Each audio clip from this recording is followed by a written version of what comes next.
इसमें क्या करना है, इसको प्रश्न को निम्न संख्याओं 2/7, 3/13 और 5/6 का क्या करना, सही अवरोही क्रम।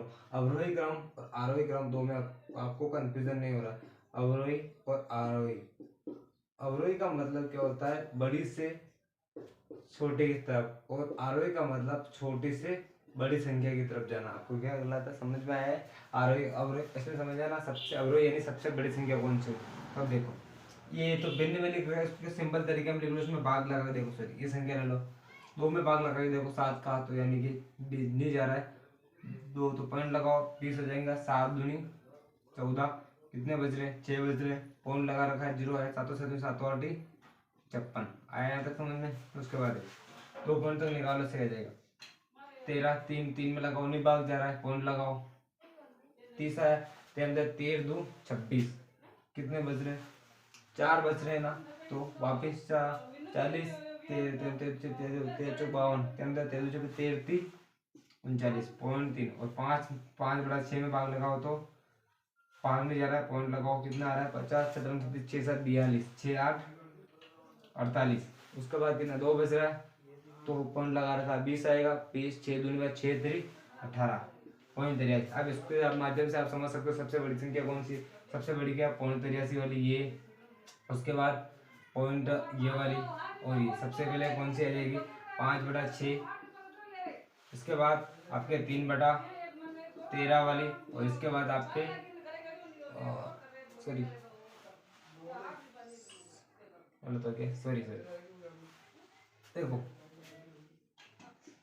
यानी कि ये 2/7 वाली, और उसके बाद आपके 3/13 वाली। तो ये कहाँ आ रही है, 5/6, 2/7 और 3/13। इसका आंसर क्या हो जाएगा। देखो इस वाले प्रश्न को कैसे करना है, प्रश्न पढ़ लो, इसका मान इसमें क्या बोर्ड मास का नियम अपना लगाना पड़ेगा, जोड़ भाग के गुणा भाग और सीधा समझ में आ जाएगा। देखो अब क्या करना है, इसको 5 × 5, 5 और 3 कितने हो जाएंगे, 8, 8/5 माइनस वाले, और माइनस ये ब्रैकेट वाला। सबसे पहले ब्रैकेट का काम करना, 3 दूनी 6, 6 दूनी 8, 8/3 लिख दिया, माइनस 6 चौक 24, 24 5 29, 29/6 ब्रैकेट। अब देखो आगे वाले स्टेप में क्या करेंगे, -8/5 कैसे कैसे लिख देंगे, माइनस कॉमन ले लो, 6 कॉमन ले लो। इसमें कितनी बार, 3 दूनी 6, 8 दूनी 16, माइनस 6 का 6 जा रहा है यानी कि 29। उसके बाद देखो -8/5 असमान चिन्ह के हो जाएंगे, बाकी हो जाएंगे। तो 29 में से 6 बाकी निकालो, यानी कि 9 4 13, यानी कि 13/6 13 आ रहा है क्या। देखो आप बाकी निकालो, 6 में से 3, 2 में से 13/6 आ जाएगा। अब देखो आगे वाले स्टेप में क्या करना है, -8/5 माइनस माइनस क्या आ जाएगा, प्लस प्लस 13/6 इधर आ जाएगा। अब देखो इसमें क्या कर देंगे, आप कॉमन ले लो, कॉमन लोगे तो क्या आएगा, 30 कॉमन आएगा, 6 8 6 48 प्लस 6 आ रहा है। अब देखो इसमें क्या करना है आपको, 6 यानी कि 5 का भाग 13 पंजे 65, -48, इसमें से आप बाकी निकालो तो कितना आएगा आपके 17 आएगा, और 17/30 प्लस तो आएगा क्यों कि बड़ी संख्या कौन सी, प्लस 65 है, तो प्लस 65 आएगा। तो आंसर क्या है 17/30, यानी कि इसका ऑप्शन हो जाएगा चौथा वाला।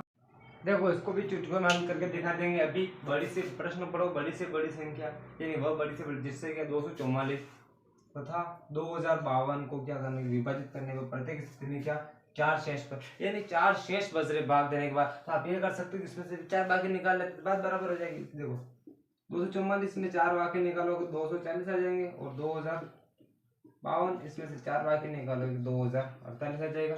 उसके बाद क्या करना, प्रत्येक स्थिति में भाग देने पर, इसमें यानी संख्या को भाग दे रहे तो बड़ी संख्या, तो हमको इस छोटी संख्या याद करनी, अपने हिसाब से समझो, छोटी संख्या याद करनी जो कि इसमें भाग चला जाए इनमें से। तो हमको क्या करना है, इसका क्या एचसीएफ ले लेंगे। देखो 240, इसका एचसीएफ 2 का भाग 120, 2 60, 2 का भाग लगाओ 30, 2 का भाग 15, 3 का भाग लगाओ 5 बार, 5 का भाग लगाओ 1 बार। तो कितना आ रहा है, इसको देखो, तो 2 की घात 4 इंटू 3 इंटू 5।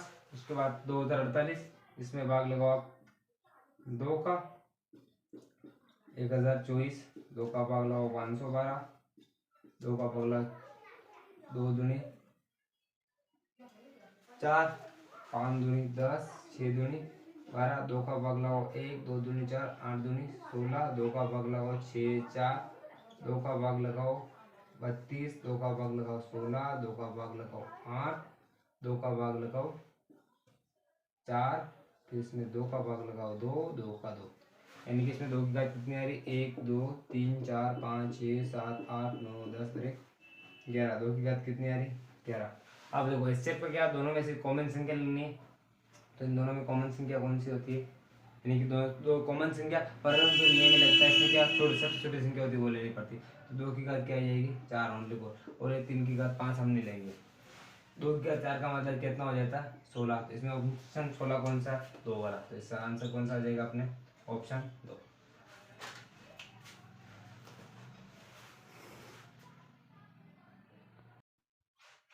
देखो इस वाले प्रश्न को कैसे करना, पहले प्रश्न को पढ़ लो। 5 छात्रों का औसत भार कितना 40 किलोग्राम ले रखा है। यदि उनमें से एक छात्र जिसका वजन कितना है 50 किलोग्राम है छोड़ जाता है, छोड़ के चला जाता है, तो शेष बचे छात्रों का औसत भार क्या होगा, यानी क्या होगा। तो देखो समझना सिर्फ 5 छात्रों का औसत भार कितना हो रहा है, औसत निकालने का सूत्र होता है औसत बटा परिणामों का योग, परिणामों का योग बटा परिणामों की क्या हो जाएगी संख्या। अब देखो औसत, अपना औसत कितना है इसका 40 किलोग्राम, परिणामों का योग ज्ञात करना अपने पास, और परिणामों की संख्या कितनी आ जाएगी 5, तो इसका योग करोगे तो 200 किलोग्राम आ रहा है, यानी कि टोटल कितना 200 किलोग्राम। यदि उनमें से एक छात्र जिसका भार कितना 50 किलोग्राम उसको छोड़ दिया जाता है, यानी कि 50 किलोग्राम है, तो वापस औसत निकालना अपने को, तो शेष बचे औसत बाहर निकालना, औसत निकालना, औसत का सूत्र निकाल डाल दो, परिणामों को जो कुल कितना आ रहा है 200, उसमें से एक छात्र जिसका वजन कितना 50 किलोग्राम उसको बाकी निकाल दिया गया, तो संख्या कितनी पहले 5 थी, एक बाकी निकालो कितनी 4 संख्या आ रही, इसका औसत निकाल लो, 200 में से 50 जाएंगे तो 150, 150 में 4 का भाग लगाओ 2 का भाग लगाओ, तो ये आ जाएंगे आपके 75 बटा 2, इसका भाग लगाओगे आप 37.5, आंसर आ जाएगा आपका। दोस्तों इस तरह प्रश्न को कैसे सोल्व करना आपको पढ़ लेना। दिए गए चित्र में क्या ओपी समांतर क्या है, यानी कि ओपी समांतर आर एस इन दोनों के समांतर है। कोण ओ पी और क्यू का मान 100 डिग्री और क्यू आर और एस का मान कितना 140 डिग्री, तो पी क्यू आर यानी कि इसका मान ज्ञात करना। तो सिंपल तरीका यहाँ पे आप क्या कर सकते हो, एक रचना करके एक लाइन खींच दो जिसका नाम आप ए और इसका नाम आप क्या कर सकते हो ए बी कर सकते हो। अब देखो यहाँ एक नियम लग रहा है, आप 2-3 नियम से किसी से भी निकाल सकते। ये नियम लग रहा है यहाँ जेड की आकृति बन रही, जहाँ पर भी जेड की आकृति बनती है उसमें क्या होता है एकांतर कोण लगता है। एकांतर कोण में क्या होता है जहाँ ये कोण होता है उसका कोण ये होगा, यानी कि ये कितना हो जाएगा 140 डिग्री।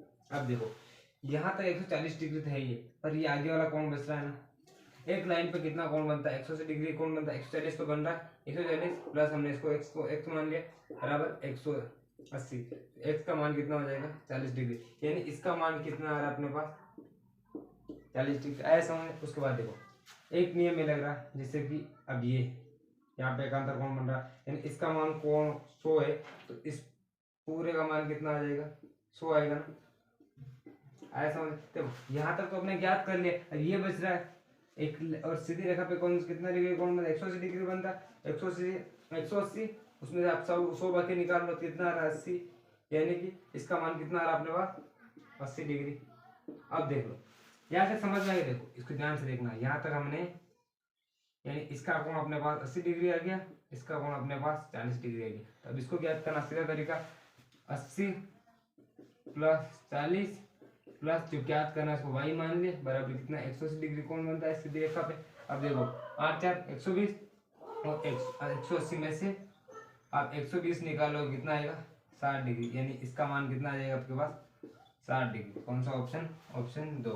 प्रश्न के माध्यम से आप समझ सकते हो, प्रश्न दिए गए चित्र में रेखाएं ए बी यानी ए बी तथा सी डी ओ पर क्या करती है प्रतिक्रिया देने अपने को एक दूसरे पे कार्य ओ ई तथा ओ एफ यानी कि ये और ये कोण बी ओ डी तथा सी ओ बी को क्या कर रहे हैं समझने का मतलब ये कि ये लाइन है ना, ये और ये लाइन ये क्या कर रही है इस वाले कोण को और इस वाले कोण को आधा आधा कर रही है, ये समझना। समझे वैसे का मतलब समान भागों में विभाजित करे।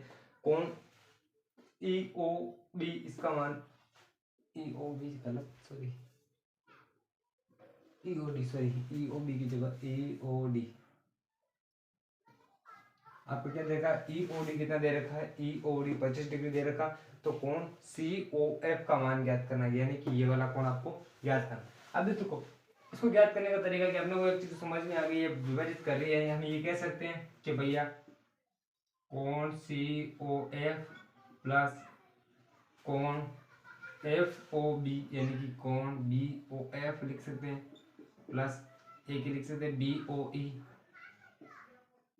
कोण बी ओ ई प्लस कोण ई ओ डी कोण ई ओ डी बराबर कितना होता है 180 डिग्री। यार समझ में आया। उसके बाद कि ये नहीं अपने को पता है दोनों के समान समविभाजित करें, यानी ये दोनों कम समान हो सकते हैं, यानी कि इन दोनों का मान कितना हो सकता है, इसका मान भी 25 और इसका मान भी क्या हो जाएगा 25।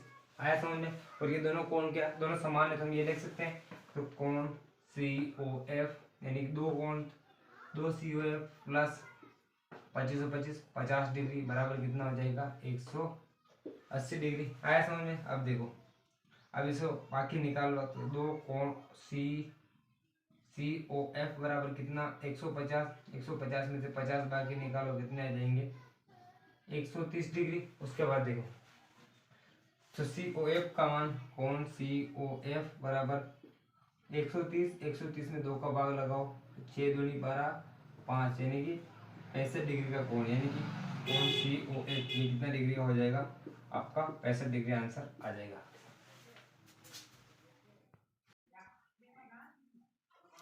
इस वाले प्रश्न में क्या करना है, देखो प्रश्न में क्या क्या क्या कह रहा है प्रश्न वाला, दो अंकों की सबसे बड़ी व सबसे छोटी अभाज्य संख्या में क्या करना है, दो अंक होने चाहिए और सबसे बड़ी व सबसे छोटी उनका क्या करना है अंतर निकालना। और क्या होनी चाहिए अभाज्य संख्या। अभाज्य संख्या जिसमें किसी भी संख्या का भाग नहीं जाता वो क्या होती है अभाज्य संख्या। सबसे बड़ी देखो दो अंकों की सबसे बड़ी संख्या वैसे 99 होती है परंतु इसमें क्या 3 का भाग देता है। उससे छोटी कौन सी 98 इसमें भी 2 का भाग देता है। और जो 97 होती है ना उसमें किसी का भाग नहीं जाता है। आया समझ में। ये सबसे बड़ी और सबसे छोटी संख्या कौन सी 10 होती है परंतु ये छोटी वाली है तो इसमें क्या भाग जा रहा है। उसके बाद कौन सी 11 अभाज्य। अब इसमें से दोनों में से बाकी निकाल लो 97 उसमें से बाकी निकालो जो 6 9 में से 1 गया तो 8 क्या आंसर आ रहा है 86। ये वाला दूसरा ऑप्शन इसका हो जाएगा।